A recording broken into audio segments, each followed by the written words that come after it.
नमस्कार दोस्तों, Suraj Kumar GS classes के यूट्यूब चैनल पे आपका बहुत बहुत स्वागत है। आज हम लोग पढ़ेंगे भारत का भौगोलिक परिचय। तो आइए हम लोग भारत का भौगोलिक परिचय शुरू करते हैं। उससे पहले हम जानते हैं कि भारत का चौहद्दी क्या है। अगर हम भारत के बारे में पूर्व पश्चिम उत्तर दक्षिण अगर हम जान लें तो भारत को पढ़ना हमको बहुत आसान होगा। तो आइए, आप सब जानते होंगे कि यह भारत का उत्तरी सीमा है, यह भारत का दक्षिणी सीमा है, यह भारत का पूर्वी सीमा है और यह भारत का पश्चिमी सीमा है। अब देखिएगा कि भारत के पूर्व में आपको बंगाल की खाड़ी है, भारत के पश्चिम में अरब सागर है, भारत के दक्षिण में हिंद महासागर है और भारत के उत्तर में हिमालय पर्वत है। तो भारत का चौहद्दी हो गया कि भारत के उत्तर में हिमालय पर्वत, पूर्व में बंगाल की खाड़ी, पश्चिम में अरब सागर और दक्षिण में हिंद महासागर। ये हो गया भारत का चौहद्दी। अब जानिए भारत का अंतिम सीमा के बारे में। तो भारत का सबसे उत्तरी बिंदु, सबसे उत्तरतम बिंदु होता है इंदिरा कौल, ये पड़ता है आपको लद्दाख में। भारत का सबसे दक्षिणतम बिंदु इंदिरा पॉइंट जो पड़ता है ग्रेट निकोबार में, यह भारत का सबसे दक्षिणी बिंदु है। इंदिरा पॉइंट को पहले पिग्मेलियन पॉइंट, पार्सन पॉइंट भी कहा जाता था। भारत का सबसे पूर्वी बिंदु किबिथु अरुणाचल प्रदेश में है और जबकि भारत का सबसे पश्चिमी बिंदु गौरमोता गुजरात में है। अब देखिएगा कि भारत के मुख्य भूमि का दक्षिणतम बिंदु यहाँ था कि भारत का सबसे दक्षिणतम बिंदु और यहाँ है मुख्य भूमि का दक्षिणतम बिंदु। तो भारत के मुख्य भूमि का दक्षिणतम बिंदु तमिलनाडु में एक जगह पड़ता है केप कमोरी, कन्याकुमारी में। तमिलनाडु के कन्याकुमारी में एक जगह पड़ता है केप कमोरी, यही जगह भारत का सबसे दक्षिणी बिंदु है। तो आइए, आपको समझ में आया होगा। अब समझते हैं भारत का अक्षांशीय विस्तार। आपसे पूछा जाए कि भारत का अक्षांशीय विस्तार कितना है, तो 8 डिग्री 4 मिनट से 37 डिग्री 6 मिनट के बीच।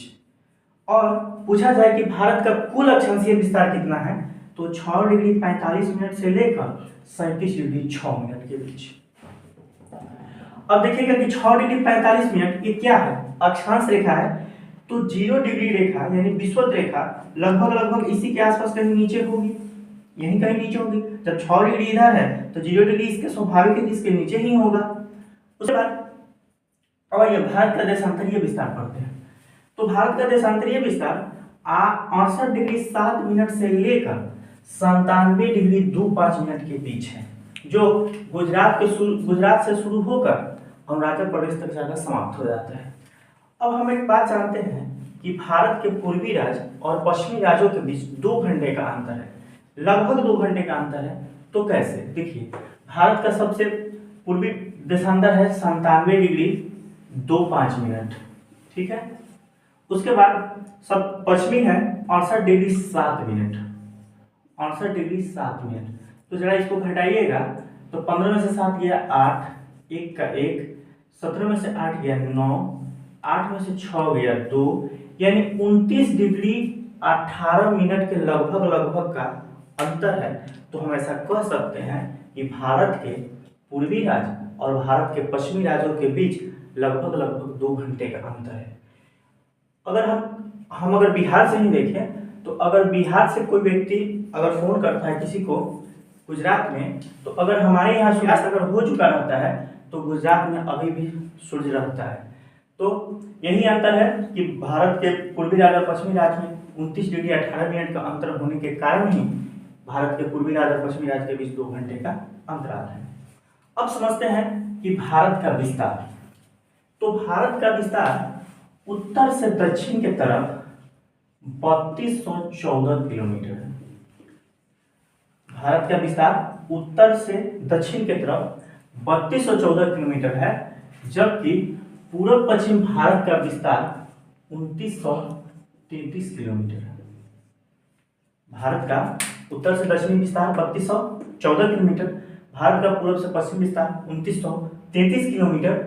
अब इसके हिसाब से अगर देखा जाए भारत का कुल क्षेत्रफल, तो यहाँ से शुरू करके ये सब लेते हुए यहाँ तक 32,87,263 वर्ग किलोमीटर होता है।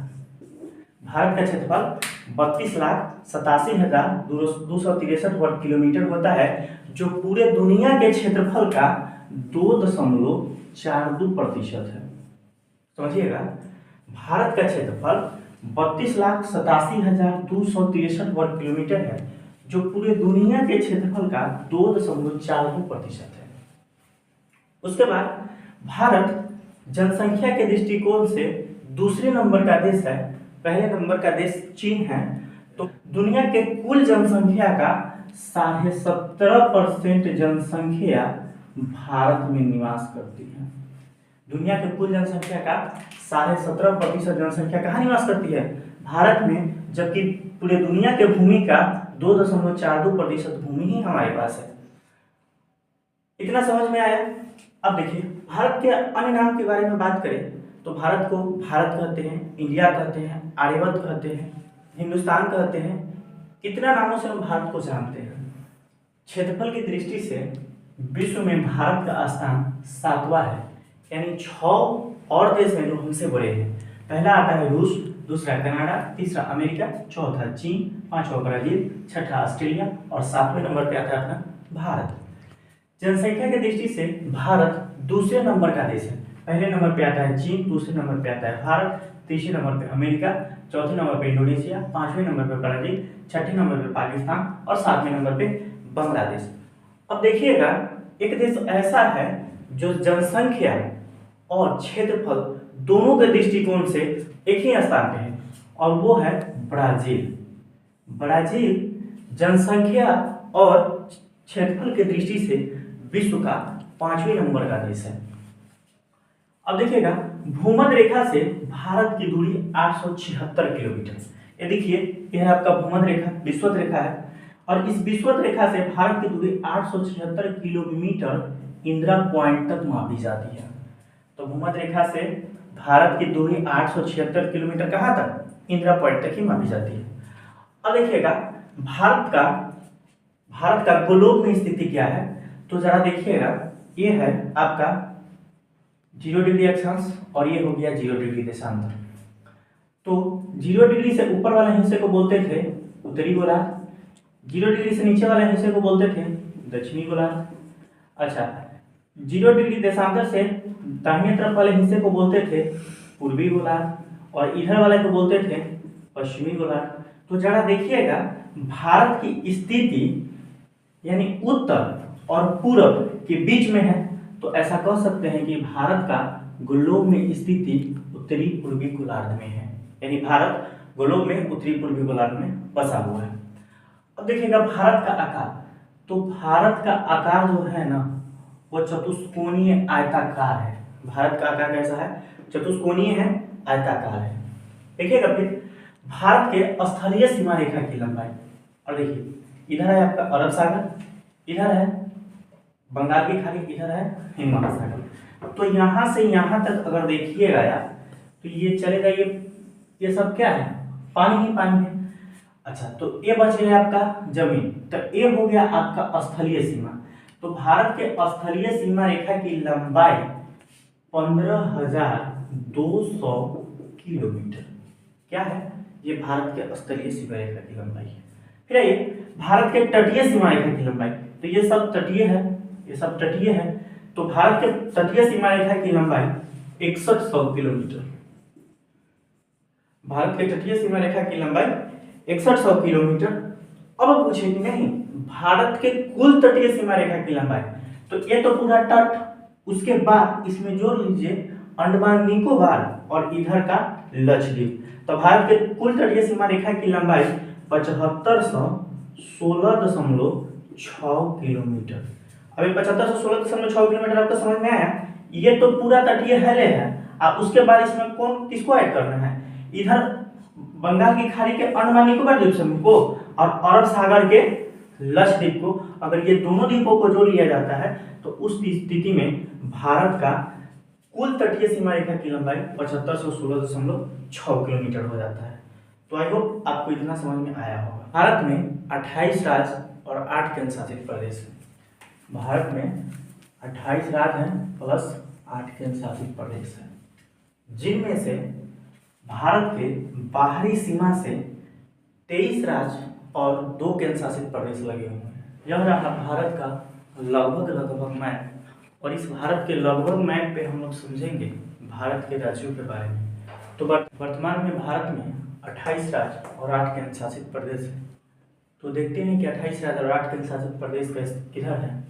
और ये भारत का एक लगभग मैप मैंने बनाया है, पूरा 100% सही मैप नहीं है। और इस पे जो हम राज्य की स्थिति भी देखेंगे वो भी 100% नहीं देखेंगे। यह सिर्फ समझने के दृष्टिकोण से मैंने इस प्रकार का मैप बनाया है और इस पे आपको समझाने का प्रयास कर रहा हूँ। तो देखिएगा, ये रहा भारत का सबसे उत्तरी छोर और ये पड़ता है आपका लद्दाख। लद्दाख से थोड़ा सा और नीचे जाइएगा, ये वाला हिस्सा, तो ये आपका पड़ता है जम्मू एंड कश्मीर। उसके बाद ये वाला हिस्सा पड़ता है आपका हिमाचल प्रदेश। ये वाला पड़ता है आपका उत्तराखंड।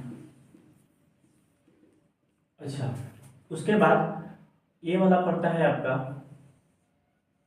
यूपी, उत्तर प्रदेश। ये वाला राज्य पड़ता है आपका बिहार, ठीक है। अच्छा, उसके बाद इधर से एक राज्य और लगता है बिहार के साथ है, पश्चिम बंगाल। इसका नाम है आपका पश्चिम बंगाल यानी WB, वेस्ट बंगाल। ये वाला जो राज्य आप देख रहे हैं ये है आपका सिक्किम। सिक्किम है, ये आपका पश्चिम बंगाल है, ये पश्चिम बंगाल का हिस्सा है, ठीक है। अब देखिएगा, ये वाला जो राज्य पड़ता है, ये वाला, ये आपका पड़ता है अरुणाचल प्रदेश, जो भारत का सबसे पूर्वी राज्य है। अरुणाचल प्रदेश से नीचे आइएगा तो ये आपका पड़ता है नागालैंड। नागालैंड से थोड़ा और नीचे बढ़िएगा तो ये पड़ता है मणिपुर। उसके बाद आइएगा तो मणिपुर के बाद पड़ता है मिजोरम। ये वाला आपका इलाका पड़ता है त्रिपुरा। और ये जो आपका बसा हुआ है ये है मेघालय। और ये सबके बीच में आपका है असम। देखिएगा, ये आपका सिक्किम है, अरुणाचल प्रदेश है, अरुणाचल प्रदेश के नीचे नागालैंड है, नागालैंड के नीचे मणिपुर, मणिपुर के नीचे मिजोरम, त्रिपुरा और ये मेघालय, और सबके बीच में बसा हुआ है आपका असम। अब पश्चिम बंगाल के से अगर आप नीचे की तरफ बढ़ेंगे तो ये राज्य लगता है जिसका नाम है उड़ीसा। उसके बाद उड़ीसा के नीचे आइएगा तो एक और भारत का राज्य है आंध्र प्रदेश। उसके थोड़ा नीचे और आइएगा तो ये आपका पड़ता है तमिलनाडु। और फिर इधर से जम्मू कश्मीर के नीचे एक राज्य और लगता है जिसको हम बोलते हैं पंजाब। पंजाब के बाद लगता है आपका राजस्थान। ये वाला क्षेत्र लगता है गुजरात। गुजरात के नीचे भारत का आता है महाराष्ट्र। महाराष्ट्र के नीचे एक छोटा सा राज्य पड़ता है जो भारत का सबसे छोटा सा राज्य है, ये पड़ता है आपका गोवा। गोवा के नीचे आइएगा तो ये पड़ता है कर्नाटक। और ये पड़ता है आपका केरल। ये आपका केरल। तो जरा देखिएगा कि भारत के बाहरी सीमा से कितने राज्य लगे हुए हैं। 1 2 3 4 5 6 7 8 9 10 11 12 13 14 15 16 17 18 19 20 21 22 और 23, यानी भारत के बाहरी सीमा से 23 राज्य लगे हुए हैं। और 2 केंद्र शासित प्रदेश भी लगे हुए हैं, एक लद्दाख और जम्मू कश्मीर। 2 केंद्र शासित प्रदेश भी लगे हुए हैं, एक लद्दाख और जम्मू कश्मीर। तो आप जानते हैं कि भारत में 28 राज्य और 8 केंद्र शासित प्रदेश है, जिनमें से 23 राज्य भारत के बाहरी सीमा से लगे हुए हैं। तो 5 राज्य ऐसे हैं जो भारत के बाहरी सीमा से नहीं लगे हुए हैं। तो एक पड़ता है आपका झारखंड, फिर पड़ता है मध्य प्रदेश, यहाँ पड़ता है हरियाणा, 3 हो गया। उसके बाद इधर आ जाइए, इधर पड़ता है, ये पड़ता है आपका छत्तीसगढ़ और ये पड़ता है इधर तेलंगाना। तो 5 इधर भी हो गए, 1 2 3 4 5 और 23 बाहरी सीमा से। तो ये हो गए भारत के 28 राज्य और 8 केंद्र शासित प्रदेश में मैंने 2 बता दिया, लद्दाख और जम्मू कश्मीर। उसके अलावा इधर आपका पड़ता है चंडीगढ़, उसके बाद दिल्ली, दादरा नगर हवेली, दमन और दीव, अंडमान निकोबार, लक्षद्वीप और पुडुचेरी। कुल मिलाकर यह है भारत के 28 राज्य और 8 केंद्र शासित प्रदेश। अब समझते हैं कि भारत के स्थलीय सीमा से कितने देश लगे हुए हैं। ये हो गया आपका टोटल स्थलीय वाला, ये सब आपका हो गया टोटल स्थलीय वाला। अब जरा देखिएगा कि भारत के स्थलीय सीमा से कितने देश लगे हुए हैं। देखिएगा भारत के अंतर्राष्ट्रीय सीमा, तो भारत के 16 राज्य और 2 केंद्र शासित प्रदेश ऐसे हैं जो अंतर्राष्ट्रीय सीमा बनाते हैं, जिनमें सबसे ज्यादा अंतर्राष्ट्रीय सीमा रेखा बांग्लादेश बनाता है। 4096.7 किलोमीटर का सीमा भारत के साथ साझा करता है और इस 4096.7 किलोमीटर सीमा के साथ भारत के 5 राज्य लगे हुए हैं। ये देखिए, ये बांग्लादेश है, तो 1 नंबर में आपका लगा हुआ है पश्चिम बंगाल, दूसरा है असम, तीसरा है मेघालय, चौथा है त्रिपुरा और 5वां है मिजोरम। ये 5 राज्य ऐसे हैं जो बांग्लादेश के साथ अंतर्राष्ट्रीय सीमा बनाते हैं। पश्चिम बंगाल, असम, मेघालय, त्रिपुरा और मिजोरम, और ये सब मिलकर कुल 4096.7 किलोमीटर का सीमा साझा करते हैं बांग्लादेश के साथ। तो पहला हो गया आपका बांग्लादेश, दूसरा हो गया चीन के साथ। तो चीन के साथ देखिएगा तो ये वाला हिस्सा चीन से होते हुए ये लगता है सिक्किम के अरुणाचल प्रदेश तक होते हुए ये लगता है 3488 किलोमीटर, यानी चीन कितना लगता है 3488 किलोमीटर। और इस 3488 किलोमीटर में एक केंद्र शासित प्रदेश आपका लद्दाख आता है, दूसरा हिमाचल प्रदेश, तीसरा उत्तराखंड, चौथा सिक्किम और 5वां अरुणाचल प्रदेश। ये भारत के 5 क्षेत्र हैं जो चीन के साथ सीमा बनाते हैं। पहला हो गया आपका लद्दाख, दूसरा हो गया हिमाचल प्रदेश, तीसरा हो गया उत्तराखंड, चौथा हो गया आपका सिक्किम और 5वां हो गया अरुणाचल प्रदेश। तो बांग्लादेश के साथ 4096 किलोमीटर, चाइना के साथ 3488 किलोमीटर, तीसरा है ये पाकिस्तान के साथ। अब देखिएगा, ये है गुजरात, राजस्थान, पंजाब, जम्मू कश्मीर और लद्दाख। इसी के क्षेत्र के साथ आपका पाकिस्तान लगता है लद्दाख तक, गुजरात से लेकर लद्दाख तक लगता है। तो देखिएगा पाकिस्तान के साथ कितने राज्य आ गए, एक गुजरात आ गया, दूसरा राजस्थान आ गया, तीसरा पंजाब आ गया, यानी 3 राज्य और 2 केंद्र शासित प्रदेश किसके साथ सीमा बनाते हैं, तो पाकिस्तान के साथ बनाते हैं। दूसरा राजस्थान, तीसरा पंजाब, चौथा जम्मू एंड कश्मीर और 5वां लद्दाख। तो ये 5 राज्य ऐसे हैं जो किनके साथ सीमा साझा करते हैं, पाकिस्तान के साथ सीमा साझा करते हैं। पाकिस्तान से लगते हुए 3323 किलोमीटर का सीमा साझा करते हैं, किसके साथ, पाकिस्तान के साथ। तो बांग्लादेश के साथ हो गया 4096.7 किलोमीटर, चीन के साथ हो गया 3488 किलोमीटर, पाकिस्तान के साथ हो गया 3323 किलोमीटर। अब आइए नेपाल के साथ आते हैं। तो नेपाल यहाँ से शुरू होकर और ये आपका लगा हुआ है पश्चिम बंगाल तक।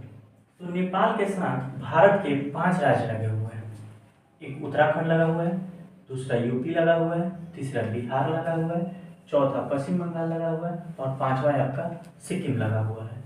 तो नेपाल के साथ कितने लगे हुए हैं, 5 लगे हुए हैं।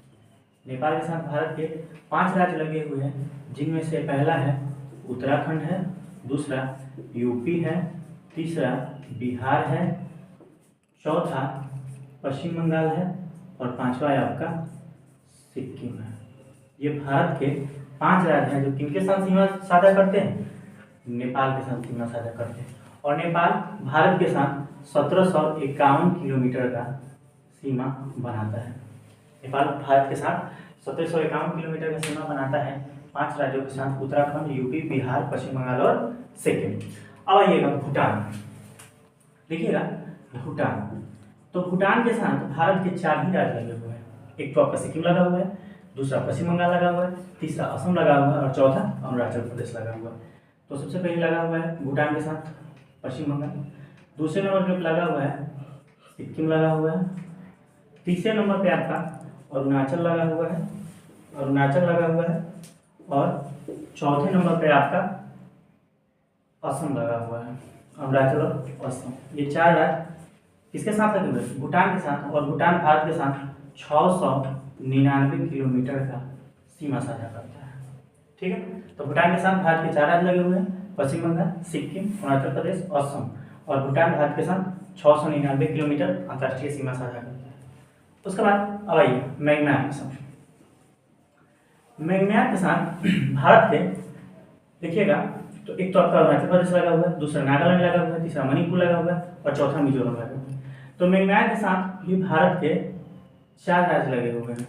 म्यांमार के साथ भी भारत के 4 राज्य लगे हुए हैं। ये है कौन कौन? अरुणाचल प्रदेश लगा हुआ है, उसके बाद अरुणाचल प्रदेश के नीचे देखिए केवल आपका नागालैंड भी लगा हुआ है, तीसरा देखिएगा अरुणाचल प्रदेश नागालैंड के बाद मणिपुर लगा हुआ है, और चौथा मिजोरम लगा हुआ है, ये 4 राज्य ऐसे हैं जो किसके साथ लगे हुए हैं? म्यांमार के साथ भारत के 4 राज्य लगे हुए हैं, अरुणाचल प्रदेश, नागालैंड, मणिपुर और मिजोरम। और म्यांमार भारत के साथ 1643 किलोमीटर का सीमा साझा करता है। अब देखिएगा बांग्लादेश भारत के साथ 4096.7 kilometre, China 3488 kilometre, Pakistan 3323 kilometre, Nepal 1751 kilometre, Bhutan 699 kilometre, Myanmar 1643 kilometre. और एक हमारा पड़ोसी देश और है जो इधर से लगता हुआ थोड़ा सा सीमा उसका लगता है किसके साथ? लद्दाख के साथ। और ये वाला देश है हमारा अफगानिस्तान। ठीक है, अफगानिस्तान। तो अफगानिस्तान के साथ भारत के मात्र एक ही शासित प्रदेश लगे हुए हैं और वो है लद्दाख। और ये लद्दाख में एक और पड़ोसी देश है जिसका नाम है अफगानिस्तान। और अफगानिस्तान भारत के सिर्फ लद्दाख में मात्र 106 किलोमीटर का सीमा ही साझा करता है। तो जरा देखिएगा सबसे ज्यादा सीमा साझा किया है आपका बांग्लादेश 4096.7 किलोमीटर का, और सबसे कम सीमा साझा करता है आपका कौन? ये आपका करता है अफगानिस्तान। तो आपको भारत का अंतर्राष्ट्रीय सीमा और उनकी लंबाई शायद समझ में आया होगा। अब आइए, तो भारत के ये सारे राज्य ऐसे हैं जो अंतर्राष्ट्रीय सीमा बनाते हैं, पर हम आपको फिर से अंतर्राष्ट्रीय सीमा समझा देते हैं। देखिएगा गुजरात से शुरू होकर लद्दाख के कुछ हिस्से तक एक देश लगता है जिस देश का नाम है पाकिस्तान। उसके बाद दूसरा लगता है इधर से छोटा सा लगता हुआ एक देश और लगता है जिसका नाम है अफगानिस्तान। तीसरे नंबर पे देखिएगा तो लद्दाख से शुरू होकर सिक्किम होते हुए अरुणाचल प्रदेश तक एक देश लगता है जिसका नाम है चीन। उत्तराखंड के साथ लगते हुए, सिक्किम के साथ लगते हुए, पश्चिम बंगाल के साथ लगते हुए एक देश और लगता है जिसका नाम है नेपाल। उसके बाद यहाँ एक देश और लगता है जिसका नाम है भूटान। उसके बाद यहाँ से देखिएगा मणिपुर, मिजोरम, अरुणाचल प्रदेश, नागालैंड, मणिपुर, मिजोरम तक होते हुए एक देश और लगता है जिसका नाम है म्यांमार। और इधर पश्चिम बंगाल से लेकर के त्रिपुरा होते हुए मिजोरम तक एक देश और लगता है जिसका नाम है बांग्लादेश। ठीक है, तो जरा देखिएगा कि भारत के स्थलीय सीमा में पड़ोसी देश कितने हो गए। एक तो पाकिस्तान हो गया, अफगानिस्तान हो गया, तीसरा चीन हो गया, चौथा नेपाल हो गया, पांचवा भूटान हो गया, छठा बांग्लादेश हो गया और सातवां म्यांमार हो गया। ये सात देश ऐसे हैं जो भारत के साथ अंतर्राष्ट्रीय सीमा साझा करते हैं। ये आपका देश पाकिस्तान है और ये भारत है। तो भारत और पाकिस्तान के बीच में जो लाइन खींची गई है, इस लाइन का नाम है रेड क्लिफ रेखा। ये वाला जो लाइन देख रहे हैं, इस लाइन का नाम है रेड क्लिफ रेखा। और यह रेड क्लिफ रेखा बॉर्डर कमीशन के द्वारा 17 अगस्त 1947 को भारत और पाकिस्तान के बीच खींची गई थी। याद रखिएगा, भारत का विभाजन 15 अगस्त 1947 को हुआ, लेकिन भारत और पाकिस्तान के बीच रेखा का निर्धारण बॉर्डर कमीशन के द्वारा 17 अगस्त 1947 को हुई। यहाँ क्या कंफ्यूजन होता है, लोगों को कंफ्यूजन होता है कि भारत का तो बंटवारा 15 अगस्त 1947 को हो गया, तो उसी दिन शायद रेखा का ही बंटवारा हो गया होगा। तो नहीं, भारत का बंटवारा हुआ 15 अगस्त 1947 को, जबकि उसके 2 दिनों के बाद 17 अगस्त 1947 को भारत और पाकिस्तान के बीच रेखा खींची गई। इस बॉर्डर कमीशन के अध्यक्ष थे सिरिल रेडक्लिफ। इस बॉर्डर कमीशन के अध्यक्ष थे सिरिल रेडक्लिफ और इन्हीं के नाम पर इस रेखा का नाम रखा गया रेडक्लिफ रेखा। तो आई होप आपको रेडक्लिफ रेखा समझ में आया होगा। अब समझते हैं भारत और अफगानिस्तान के बीच की रेखा। भारत और अफगानिस्तान के बीच में जो लाइन है उसे बोलते हैं डूरंड लाइन, डूरंड रेखा। यह डूरंड रेखा 1947 के पहले भारत और अफगानिस्तान के बीच में था, क्योंकि 1947 के पहले पाकिस्तान का कोई अस्तित्व ही नहीं था, पाकिस्तान था ही नहीं। तो जब पाकिस्तान ही नहीं था तो रेड क्लिफ रेखा होगा ही नहीं, ये देश ही नहीं होगा, तो पूरा पहले यहाँ से यहाँ तक भारत ही था। तो इसीलिए 1947 के पहले डूरंड रेखा भारत और अफगानिस्तान के बीच में थी। लद्दाख से लगते हुए अरुणाचल प्रदेश तक एक देश लगता है, जिस देश का नाम है चीन। चीन तो भारत और चाइना के बीच में, ये आपका भारत और ये रहा चाइना, भारत और चाइना के बीच में मैकमोहन रेखा है। मैकमोहन रेखा है, भारत और चाइना के बीच में मैकमोहन रेखा है। यह रेखा 1914 में शिमला समझौता के तहत खींचा गया था। 1914 में शिमला समझौता के तहत यह रेखा खींचा गया था और यह रेखा मूल रूप से भारत के अरुणाचल प्रदेश और चीन के बीच में है। तो मैकमोहन रेखा कहाँ है? अरुणाचल प्रदेश में, जो भारत और चीन के बीच सीमा बनाती है। और इस रेखा का निर्धारण 1914 में हुई शिमला समझौता के तहत किया गया था। तो भारत और बांग्लादेश के बीच शून्य सीमा रेखा है। भारत और बांग्लादेश के बीच शून्य सीमा रेखा है और बांग्लादेश के साथ भारत के 5 राज्य लगे हुए। तो आई होप आज का पढ़ाई आपको समझ में आया होगा। तो आज के लिए बस इतना ही, मिलते हैं फिर किसी नेक्स्ट वीडियो में। तब तक आप अपना ख्याल रखिएगा, अपने परिवार का ख्याल रखिएगा, पढ़ते रहिएगा, जहाँ भी रहिएगा खुश रहिएगा और पढ़ाई को कभी भी छोड़िएगा नहीं। मिलते हैं फिर आपसे किसी नेक्स्ट वीडियो में। तब तक के लिए नमस्कार, धन्यवाद, थैंक यू।